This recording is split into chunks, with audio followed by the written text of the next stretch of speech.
I just watched the Blue Beetle movie. Let's talk about it. I'm gonna have a few spoilers in this review, so if you haven't seen the movie yet, it might be good to drop me a like and then come back once you've had a chance to watch it and we could discuss it.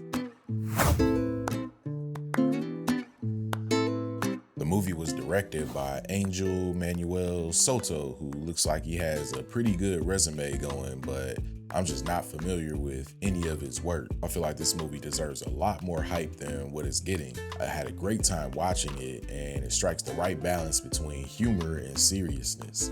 The movie's really funny, but when the time is right for the stakes to be high, you really feel it. There really hasn't been a great origin story in a superhero movie in a while, and that's exactly what we get here. I know the broad strokes of Jaime Reyes' origin story, but I feel like this movie filled in some of the blanks for me.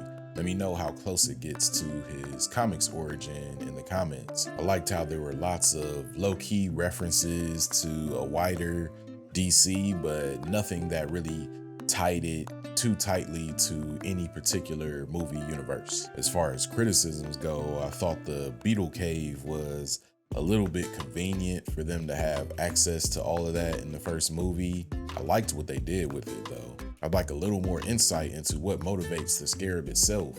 Why did it choose Jaime?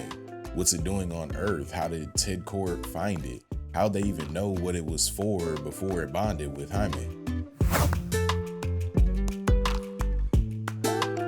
Let's talk about the characters for a bit, starting with the man himself, the Blue Beetle. I thought this movie lived up to what I was hoping for from the character based solely on that Young Justice animated series. That was the show that put me onto the character. I thought he was funny and charismatic, just like in that show. He definitely had the cool factor I was hoping for. His family was a lot of fun, the way they were included and really impactful to the story. I like that they were given a whole action scene to contribute to, and a lot of the emotional beats in the movie stem from the family as well. In that action scene, I liked how they turned the tables and they were the ones rescuing Jaime instead of the other way around, which is more typical of movies. I didn't expect that, even though some of the trailers kind of spoiled it for me. I felt like each of them contributed to the comic relief in their own ways. The grandma was hilarious and had her moments. George Lopez was funny in the movie as well. It was cool to see the overall Hispanic influence on the movie. I don't believe that we've had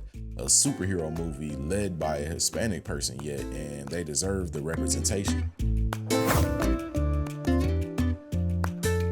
I feel like you can't talk about the action and effects in this movie without acknowledging how similar they are to the Iron Man in the MCU.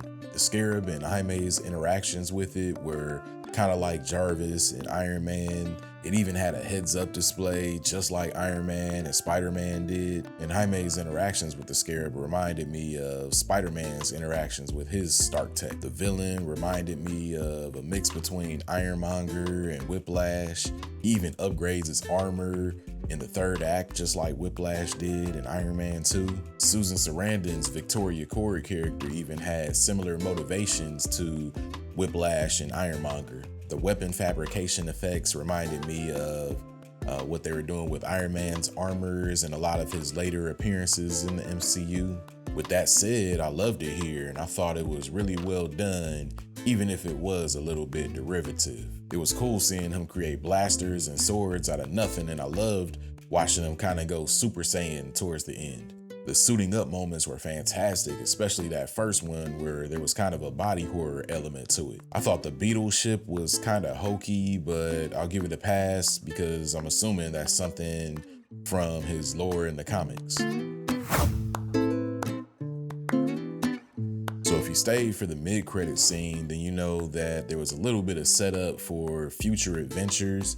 We hear a voice talking and mentioning Ted Kord.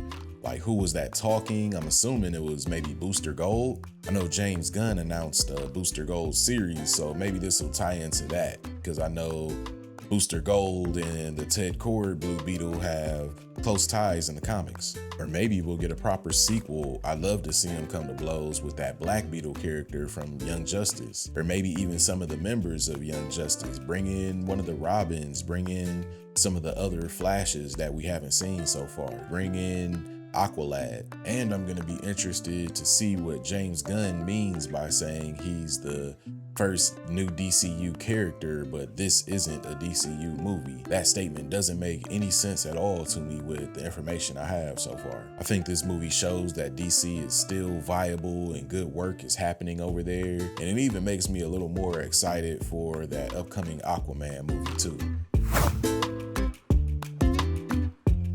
So that's my review. Let me know what you thought in the comments. Be sure to give my channel a follow if you're enjoying my content. My upcoming videos are for a preview of everything that's dropping in September, as well as a review for Equalizer 3. Thanks.